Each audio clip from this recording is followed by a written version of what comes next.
اللهم بارك على محمد وعلى آل محمد كما باركت على إبراهيم وعلى آل إبراهيم إنك حميد مجيد.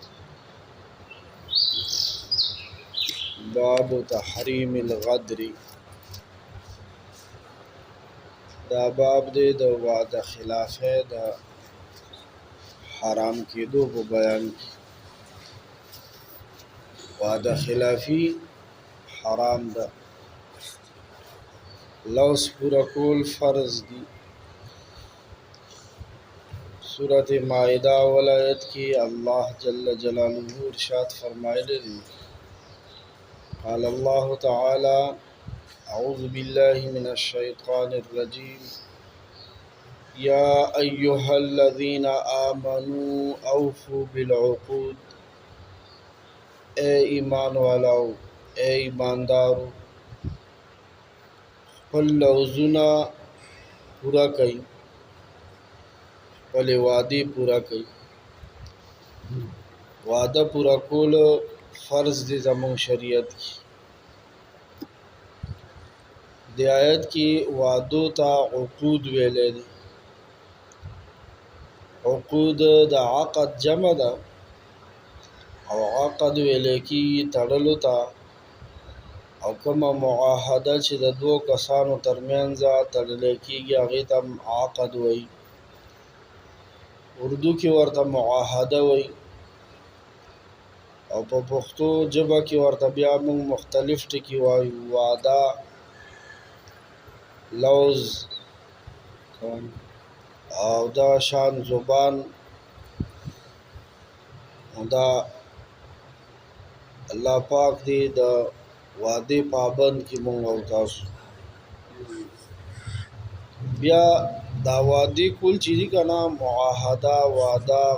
قول، زبان، نو په دې کې د الله او د بنده ترمنځ چې کوم لوزونه شوي دي، بنده هم د الله تعالی سره لوز کړی دی، د ایمان لوز ور سره کړی دی، د حکم د منودو چې اطاعت ورته وي د دې لوز کړی دی، دا هم پکې داخل دي. دغه شان چې الله جل جلاله کوم شی حلال کړی دی، کوم حرام کړی دی، د کوم شي په باره کې د حلال حرام متعلق حکم ورکړی دی هغه پوره کول په دې وعدو کې داخل دي. او دغه شان بندگان چې خپل منځ کې یو تر بله مختلف قسم معاهدې کوي، سټامونه کوي، لوزونه کوي، قولونه کوي، کاغذ کوي، دا ټول په دې کې راځي. مثلا نکاح، خرید و فروخت، اخیستل، خرڅول وغیره معاهدې دې کې ټول داخل دي. د ټولو لحاظ ساتل پورا کول دا فرض دی مسلمان باندې. وعده خلافی حرام ده. د وعدې په باره کې بل یو آیت دی د سورة اسراء 34 نمبر. وقال الله تعالی، اللہ پاک ارشاد فرمائلے دے اعوذ باللہ من الشیطان الرجیم وَأَوْفُوا بِالْعَهْدِ إِنَّ الْعَهْدَ كَانَ مَسْئُولًا. او وعده پورا کوي، د وعدې به پوښتنه کیږي، د وعدې به باقاعده هغه جهان کې ځان له تپوس کیږي. او موږ څوک یې تپوس کوي؟ یو بې ایمانه کافر که دا خبره کوي چې څوک یې تپوس کوي، نو هغه تپوس د تپوس والا د تپوس ورځ مني نه. او موږ خو دا هر څه منو دي، په دې خو زموږ ایمان دی چې د تپوس ورځ شته دی. نو تپوس به کېږي. کومې معاهدې چې انسان د الله تعالی سره کړي دي، د ایمان، طاعات، د حلال حرام پابندي. ګورئ مونږه یو په عالم الست کې د الله پاک سره وعده کړې ده، مونږ نه وعده اخیستې ده. که هغه وعده چاته نه یاده د هغه عالم، په زما په خیال د هغې عالم د هغې وعدې نه خو په دې جهان کې مونږ او تاسو ټول خبر شوي یو که نه عالمانو نه یو خبر کړو رښتیا ووایي دا ناس ملګري اورېدونکي ملګري تاسو وایي هغه وعده مونږ ته قرآن دلته نه ده را په یاد کړي الستو بربکم چې الله پاک ټول انسانان ځان ته مخې ته ودرول په عالم ارواح کې په هغه جهان کې عالم الست کې او ترنه لوز واخیستو زم رب یم که نیم وایي زه ستاسو رب یم که نیم نو ټول ویلي بلا ولې نه الله ته زمونږ رب نو رب څه مطلب دی ته نشته مشته کوونکی ته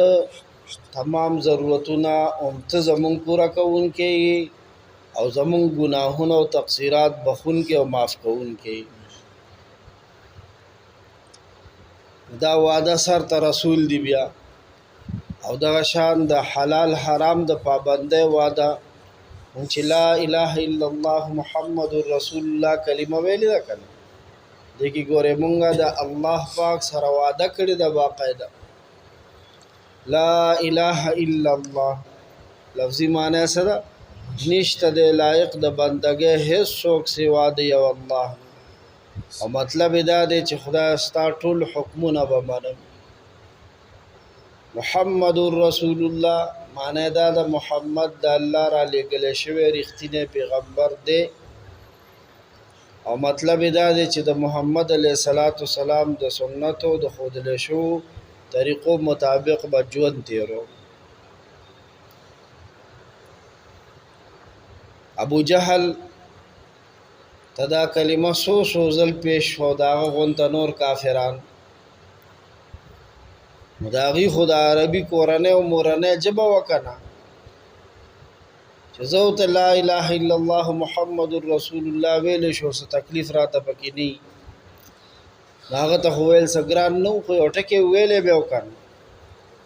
هغه ته دا پته وه چې دا یو ټکی ویل نه دي دا زبان کول دي بیا به مې د خپلې خوښې ژوند نی بیا به د الله تعالی د خوښې ژوند دي او بیا به مې د خپلې خوښې ژوند نی بیا به د محمد رسول الله د خوښې ژوند دي یعنی د الله تعالی حکمونه او د نبی علیه السلام په طریقو باندې به زندگی تیرو اسې الله مې په دې خبره ونه نیسي خو که چېرې هغه ته دا پته وي چې مسلمان به مو وي او نیمګړی نیمه خوا به وي کله مونږ خلک ورته معلومه وي چې کلمه به هم ویلي وي او پابندي به هم نه کوي د کلمې نو زه هم کېدای شي هغه به هم ویلی وه چې زه مړه دا خو اسان کار لکه دا زمونږ د حال باندې که هغه ته پته وي هغه ته نظر وي مونږ کلمه ویلې ده معاهده هم کړې ده خو روزانه څومره ځایونو کې دا کلمه خپو لاندې کوو رښتیا ووایو او دغه شان علما وی دي کې د انسان خپل نفس سره خپل ځان سره چې کومې وعدې کړي دي د هغې پوره کول هم پې لازم دي ځان سره وعده څنګه ده منښت وکړي منښت خدایه که دا مریض مې ښه شو روجې به نیسم عمره به کوم طواف به کوم صدقه به کوم دیګ به پخوم چیلې به حلالوم روجې به نیسم دا ځان سره لوز دی دام پوره کول په دې کې داخل دي په دې آیتونو کې د دې پوره کول هم لازم دي یا څه قسم یې وکړو قسم مې دي دا فلانې کار به نه کوم بیا به د هغې پابندي کوي نه به یې کوي قسم دی دا فلانې کار به کوم بیا به هغه کار کوي که جایز او دریم انسان د انسان سره وعدې کوي او مونږ او تاسو وعدې د یو بل سره که نه کوو یوازې د کاروباریانو خلکو وعدې نه دي د ملازمینو د خپلو ادارې سره هغه سرکاري اداره وي که پرایویټ اداره وي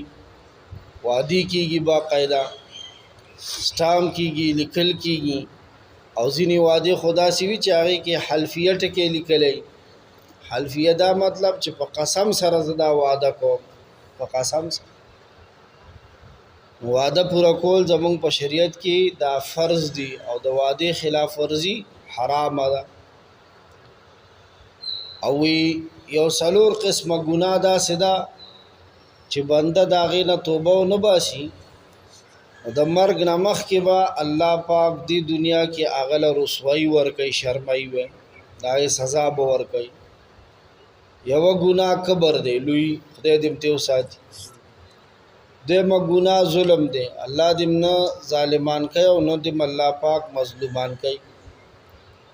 نه دې الله د لاسه چا سره ظلم کوي او نه دې را باندې خدای پاک څوک ظالمان کوي دویمه ګناه ظلم دی او دریمه ګناه چې په دې دنیا کې به د مرګ نه مخکې سزا میلاویږي د مور پلار نافرمانی ده او څلورمه ګناه وعده خلافي ده خدا هغه وعده خلافي ده چې د وعدې کولو په وخت کې دا اراده چې دا وعده سرته نه رسو اسې دا مخکې ټرکاوم او دا وعده ورسره کومه دا لاس مې ورلاندې ګیر دی کار مې ورته بند دی چې دا وشي څوک یې تپوس کوي بیا به ورسره ګورو نو دې کس له به الله تعالی تر هغې وخته پورې مرګ نه راولي چې تر څو پورې د دې څلورو قسمو ګناهونو چا کې څلور واړی چا کې درې وي چا کې دوی چا کې یو وي د هغې سزا به ورته په دې دنیا باندې میلاویږي الله پاک دې موږ او تاسو د زبان د قول او د وعدې پابند جوړ کړي یا